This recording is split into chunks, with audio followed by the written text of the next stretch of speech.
5440. Meow. Bones, can't you keep that thing quiet? Sorry, Jim. Doesn't like a cage. Captain's log, stardate 5440. We have been assigned to... Meow. Bones!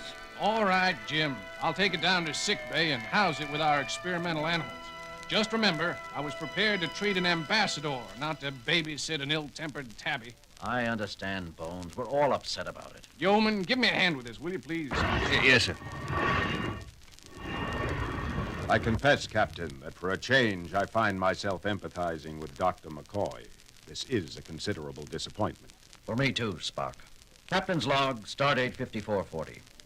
The Enterprise has been ordered to transport the pet Moauv of the Moavian ambassador from Centaurus base to his home world of Moauv. We are proceeding on course as rapidly as possible. Mr. Sulu, Captain? how long till orbit insertion around Moauv? Approximately 2 standard weeks, 6 hours, 30 minutes, sir. 2 weeks. Removing a Starfleet cruiser from commission for 2 weeks just to pamper someone's pet. It does seem rather extraordinary, Captain. But then the Moavian situation is extremely delicate. At the moment, they are neutral. But since they lie near both the Federation and the Klingon Empire, it seems certain they will eventually ally themselves with one or the other. The Moavians are an advanced, logical people. Logical? Do you call the Moavian ambassador's concern over his pet logical? Logic and affection are not necessarily mutually exclusive, Captain. I speak from personal experience. I had a pet sailot once that... Maybe so, Spock, but when you expect to play host to a full ambassador and find yourself carrying a cross between a nervous bobcat and a furry lizard... Kirk here. Jim, you were worried about this being a dull trip? What's happened, Bones? Yeoman Prentice and I were moving the Moauv into sick bay. We bumped into a wall making the turn, and apparently the Moauv panicked. We dropped the cage, and the blasted latch broke. The Moauv got out. Got out? All right. Where is it now? That's the trouble, Jim. We don't know. You know how timid it's been since the Moavian crew sent it aboard. When the latch went, it took off down the corridor like a shot. You let it get away, Doctor. Who's that? Spock? Listen, Spock, that thing's got claws as long as my middle finger. I'm a doctor, not an animal trainer. Not that we didn't try. Prentice took a dive at it. His arm should stop bleeding any minute now. For the Horsehead Nebula, what next? Okay, Bones, stay where you are. Mr. Spock. Captain? Take a security crew or 2 down there. Use nets. We'll have an interstellar incident on our hands if that Moauv is hurt. Yes, Captain. Uhura, broadcast a warning for all hands to keep an eye out for the animal. Most of them have seen pictures of it. Seal all decks above and below sickbay. At least we can keep it in one area. Very good, Captain. Put me on the intercom. I'll do it myself. This is the captain speaking. The Moavian Moauv, the pet of the Moavian ambassador to the Federation, has escaped. It's loose somewhere near the sickbay. Yeoman Prentice has already been injured attempting to recapture it. I want no more such injuries. Anyone sighting the creature is to contact security immediately. Make no attempt to approach it. Kirk out. Where did you last see it, Doctor? Took the branch to the left, Spock. I don't think it went too far. It's probably cowering in a dark corner somewhere nearby, waiting for kindly old Spock to pick it up. Oh, Mr. Spock. Yes, Yeoman? See this arm? If you're going to pick it up, do it carefully. I'll... Remember that, Yeoman. Spock? Did I just hear you yowl? Yowl? Dr. McCoy, meow. Sure, I don't know what you're talking about. There! You did it again. Really, Doctor, I hardly think this is the time for levity. You with the nets, stand ready. Half of the group will scan each room while the rest of you block any exit. Clear? Aye, All right, sir. Yes, sir. Okay. Prentice, did you hear it too? Hear what? Is that so? You better pay more attention, Yeoman, or you'll never rise above. Good Hippocrates. Did I just growl at you, Prentice? Holy reaction. Me too. Captain, What is it, Lieutenant? I'm getting some very strange reports from sickbay level. In what way strange? Well, sir, there are several reports of fights breaking out among the crew. Fighting? Yes, sir, but that's not what's so peculiar. The voices of those reporting in, they tend to be... I thought it might be static, but not on every channel. Tend to sound like snarling, sir. Easy, Lieutenant. Those kinds of reports can upset anyone. It's true, sir. They sound almost cat-like. Wait a second. Here's another one. Put it on the bridge speakers, Lieutenant. This is Security Officer Gibson reporting. Captain, I need help down here. Discipline is breaking down throughout this level. I think... Get away from me!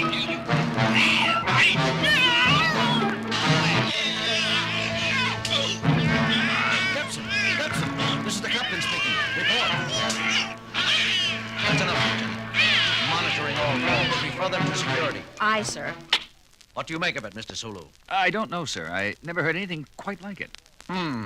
Lieutenant Uhura, locate Mr. Spock. I want to find out what's going on down.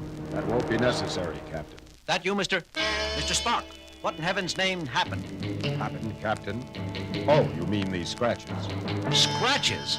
Spock, your arms. The upper half of your uniform. It's difficult to say precisely, Captain. We thought we detected the crying of the Moauv in a small storage chamber. I set a cordon of men with nets to block off the only entrance. We started to go in after it when... Yes, Spock? I'm not sure. I experienced a sudden desire to run, to hide.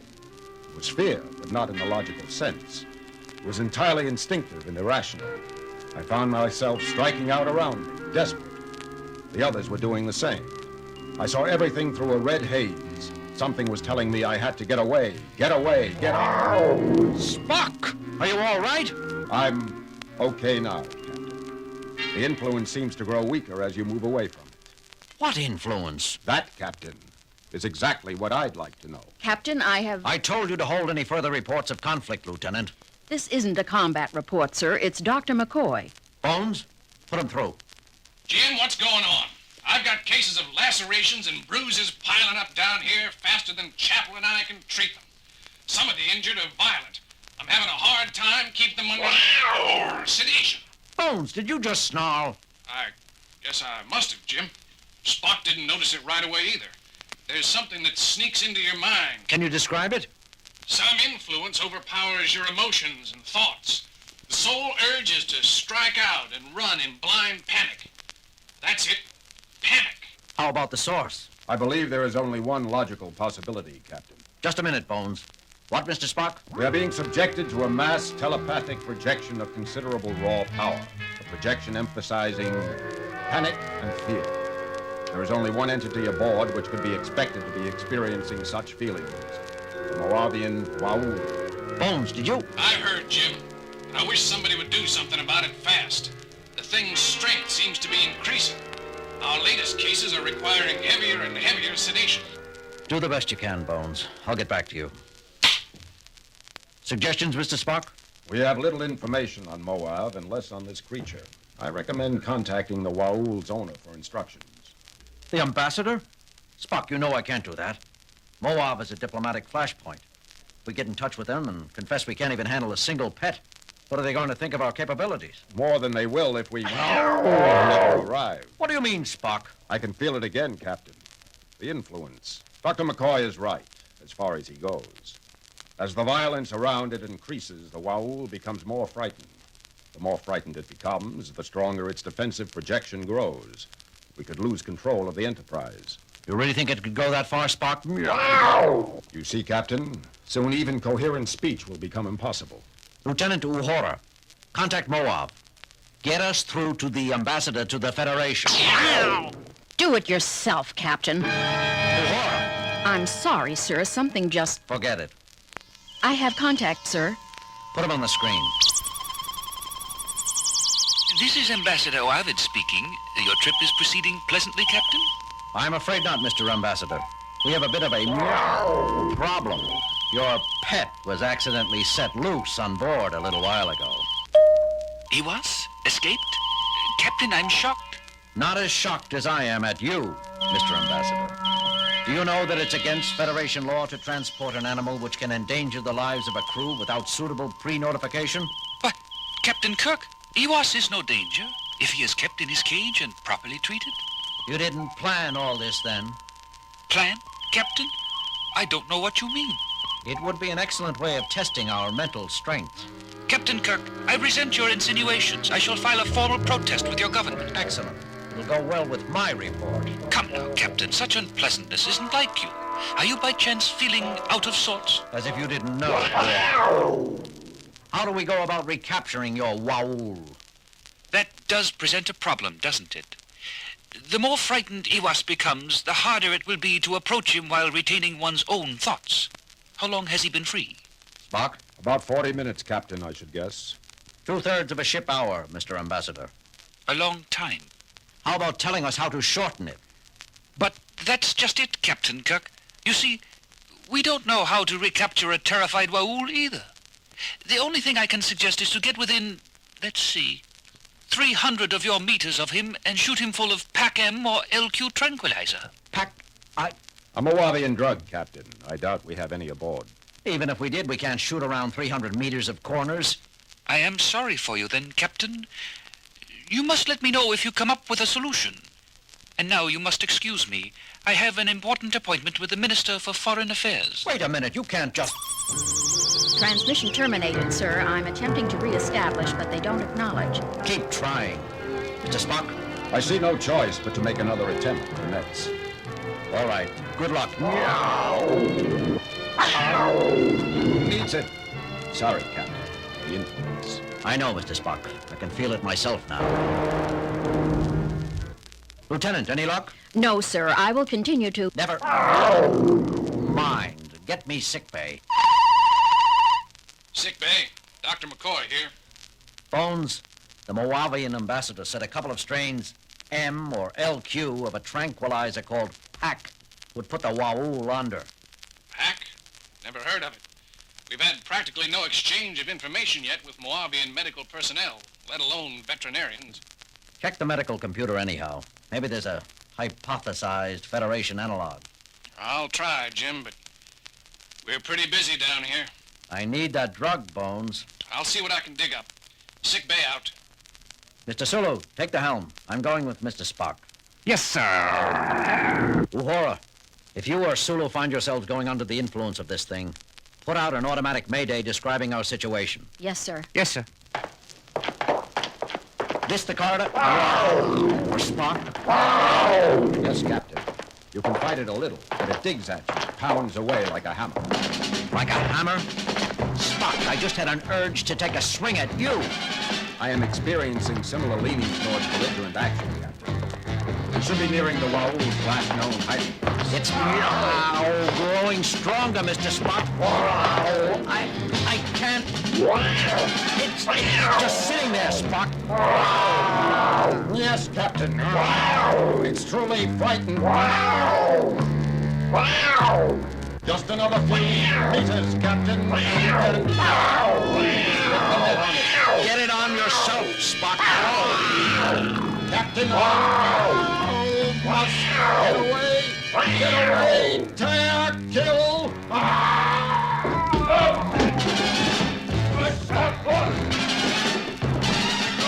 Captain, Mr. Spock, what's going on here? Telepathic screen. I heard. It's the animal there, isn't it? The Moauv. Here, kitty, kitty, kitty. Nice, kitty, kitty. Lieutenant Morris, be careful. Dangerous. Nonsense. Nice, kitty. Armalurvau.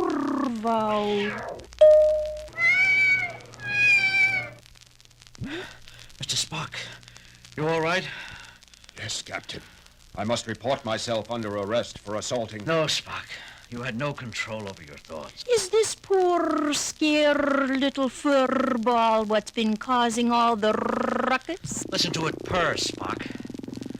Lieutenant Morris, what did you do to it? Do? Why, nothing, Captain. It was frightened out of its mind, that's all. I was off duty asleep until the noise of fighting in the corridor outside disturbed me. I learned what was happening and was on my way to the bridge when I saw you and Mr. Spock fighting. There, it's all right now. But why? Naturally, Lieutenant Maress is not affected. She is of feline ancestry herself and clearly able to empathize with primitive feline thoughts. The Waul detected assurance in a kindred spirit and at once relaxed. Lieutenant, you're hereby relieved of communications duties until we arrive at Moauv and deliver this pet to Ambassador Moauv. Till then, your sole responsibility will be to see to the care and feeding of Iwas here.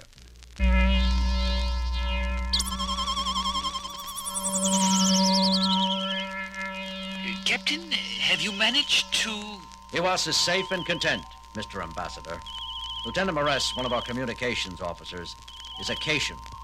She was able to calm it instantly. Excellent news, Captain. Having a crew comprised of many races is a definite advantage. It speaks well of your Federation. I am looking forward to meeting you on your arrival. Please be exceptionally gentle with Iwas in the next time periods, though. We'll be as gentle as we can, of course, and why the sudden concern? You mean you didn't know, Captain? An oversight on the part of the crew which delivered her to you. Her? I thought you said him. An oversight on my part. Iwas is pregnant. She'll have kittens in a few days, I suspect.